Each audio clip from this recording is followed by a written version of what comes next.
بسم الله الرحمن الرحيم الحمد لله والصلاة والسلام على رسول الله وبعد السلام عليكم ورحمة الله وبركاته রজব মাসের জন্য আমরা অনেক সময় এই দোয়াটি শুনি যেটা হলো আল্লাহুম্মা বারিক লানা ফি রজব ওয়া শাবান ওয়া বাল্লিগনা রমাদান অথবা রজব মাসে বিভিন্ন মানুষে একটা প্রচার করেন বিভিন্ন খাসভাবে একটা আমল হোক অথবা যে কোনো একটা ইবাদত হোক এই রজব মাসের জন্য আর নবী সাল্লাল্লাহু আলাইহি ওয়াসাল্লামের কাছ থেকে কোনো হাদিস আসে নাই যে খাসভাবে এই রজব মাসে এই আমলটি তোমরা করো অথবা একটা দোয়া আসে নাই যেভাবে এই দোয়াটি যেটা বলা হয়েছে আল্লাহুম্মা বারিক লানা ফি রজব ওয়া শাবান ওয়া বাল্লিগনা রমাদান এই দোয়াটি নবী সাল্লাল্লাহু আলাইহি ওয়াসাল্লামের কাছ থেকে আসে নাই। আর এই দোয়া এই হাদিসটি যেটা বলা হয়েছে এই হাদিসটি হলো দাঈফ।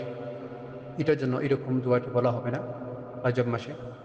আর সাধারণভাবে যে কোনো একজনে রমাজান মাসের জন্য দোয়া করতে পারেন যে আল্লাহ সুবহানাহু ওয়া তাআলা ওনাকে রমাজানের রোজা রাখার জন্য তৌফিক দান করেন অথবা লাইলাতুল কদরকে পাওয়ার জন্য তৌফিক দান করেন। এটা রজবে হোক অথবা রজব ছাড়া অথবা যেকোনো একটা টাইমে উনি দোয়া করতে পারবেন।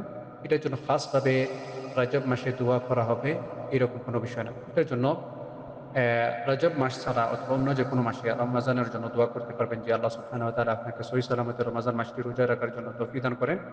এটার জন্য খাসভাবে রজব মাসে দোয়া করা লাগবে না। আর এই যে দোয়াটি বলা হয়েছে আল্লাহুম্মা বারিক লানা ফি রজব ওয়া শাবান ওয়া বাল্লিগনা রমাদান, এই দোয়াটি নবী সাল্লাল্লাহু আলাইহি ওয়াসাল্লামের কাছ থেকে সঠিক হাদিসে নেই। এটার জন্য এই হাদিসটি হলো দাঈফ হাদিস। আর এটার উপরে আমল করা হবে না। আশা করি ইনশাআল্লাহ আপনারা আল্লাহ সুবহানাহু ওয়া তাআলাকে সঠিকভাবে ইবাদত আদায় করবেন। ওয়া আখিরু দাওয়ানা আলহামদুলিল্লাহি রাব্বিল আলামিন। ওয়া সাল্লাল্লাহু ওয়া সাল্লিম আলা নাবিয়্যিনা মুহাম্মদ ওয়া আলা আলিহি ওয়া সাহবিহি ওয়া সাল্লাম।